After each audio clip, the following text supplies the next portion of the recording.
Imaginez-vous un monde sans odeur, sans couleur et sans fleurs. Ce monde, c'est le monde de Benjamin.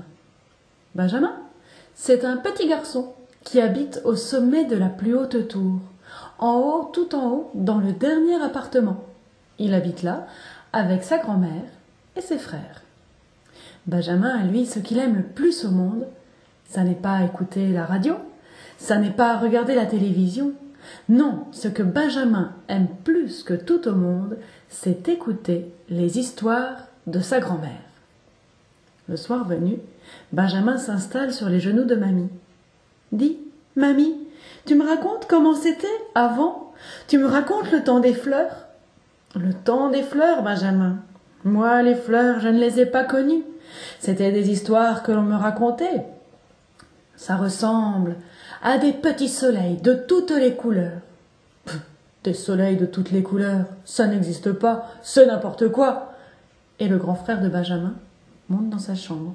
« Mamie, mamie, tu me racontes le temps des abeilles, des oiseaux et du miel, comment c'était ?» « Ah, les oiseaux, imagine-toi comme des petites boîtes à musique qui volent dans le ciel. »« Des boîtes à musique volantes, n'importe quoi, ça n'existe pas. » Et le second frère de Benjamin va dans sa chambre.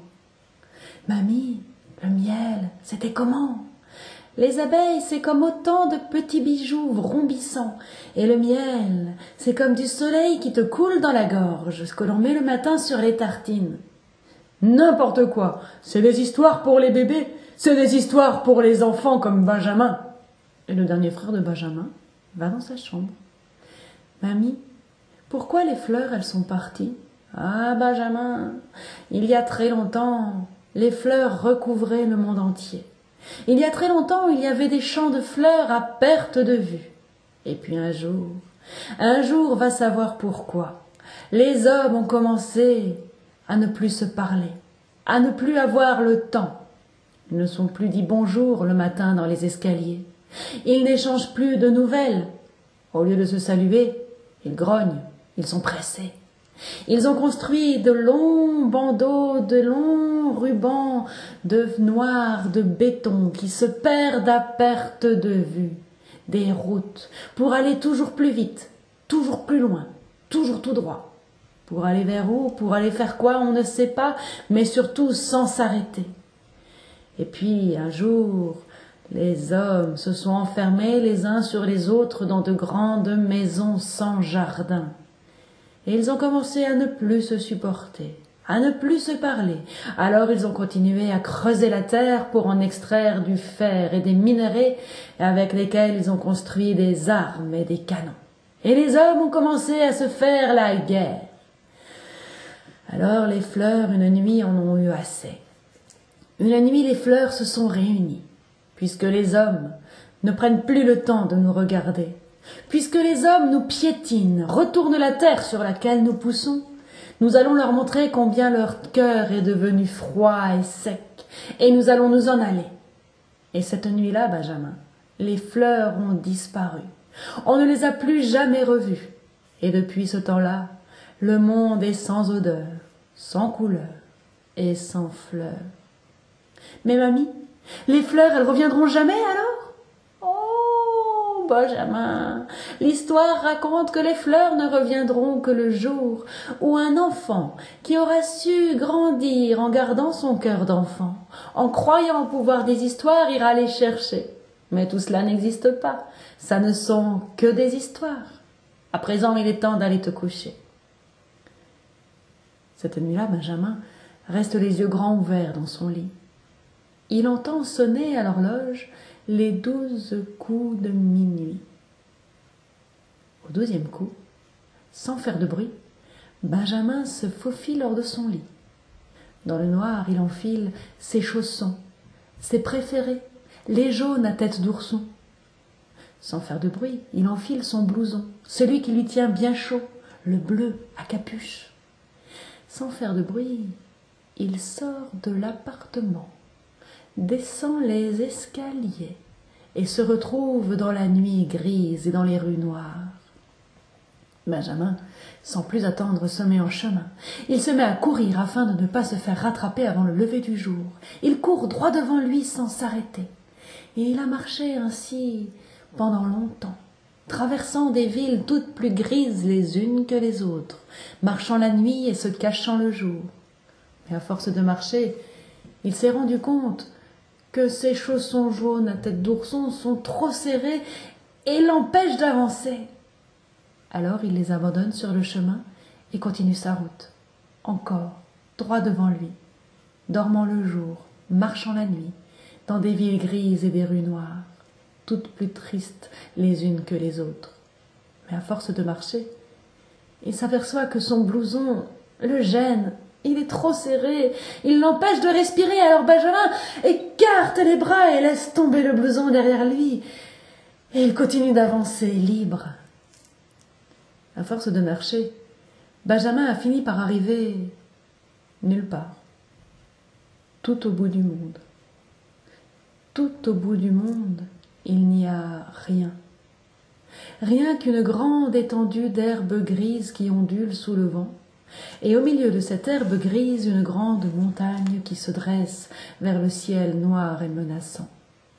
Derrière lui, il a laissé toutes les villes, grises et tristes, sans odeur, sans couleur et sans fleurs.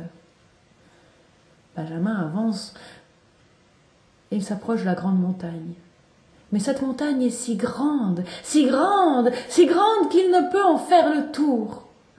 Cette montagne est si haute, si haute, si haute que son sommet se perd dans les nuages. « C'est pas juste! Moi je ne suis qu'un tout petit garçon.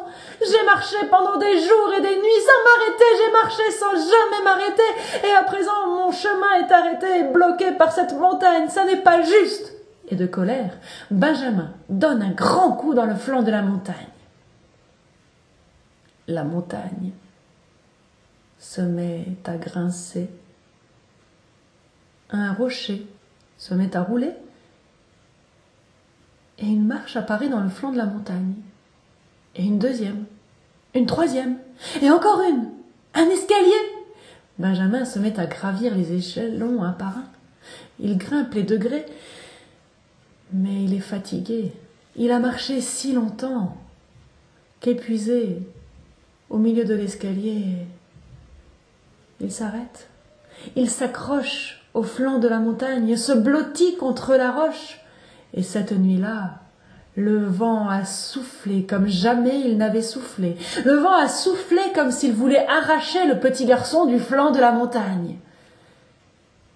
Mais Benjamin s'accroche et le vent souffle toute la nuit.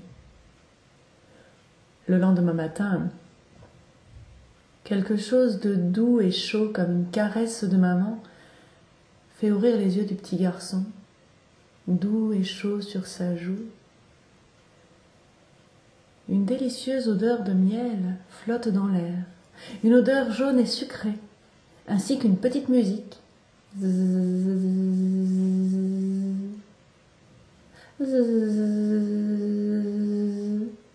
Benjamin saute sur ses pieds et regarde autour de lui.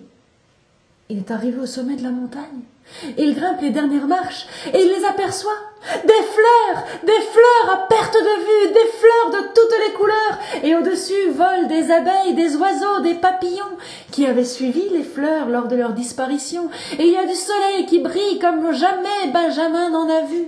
Un immense soleil jaune comme un tournesol. Elles existent, les fleurs existent, mamie avait raison. Des roses rouges, des tulipes jaunes, des boutons d'or, des tournesols, des soucis orangés, des lys blancs et merveilleux, des violettes du Cap, des pensées.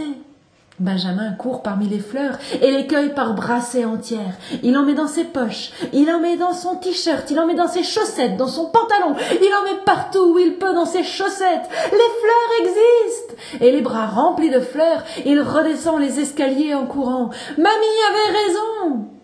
Et les oiseaux, les abeilles, les papillons suivent ce petit garçon qui rentre chez lui en courant, et les fleurs tombent derrière lui sur le chemin.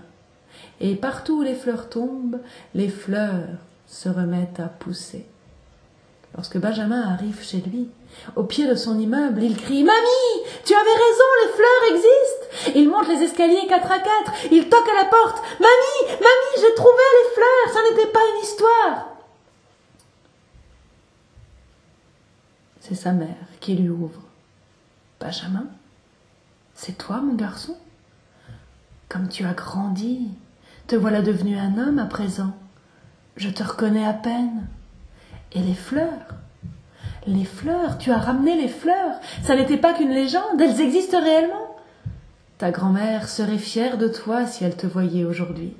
Oui, ta grand-mère serait fière de toi. » Et c'est depuis ce temps-là que les fleurs sont revenues dans notre monde, grâce à un petit garçon qui, en grandissant, a su garder son cœur d'enfant et croire au pouvoir des histoires que lui racontait sa grand-mère.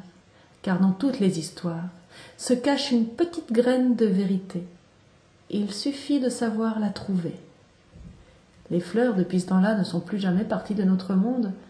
Cependant, une fois par an en hiver, la terre devient à nouveau noire et sèche, vide de vie.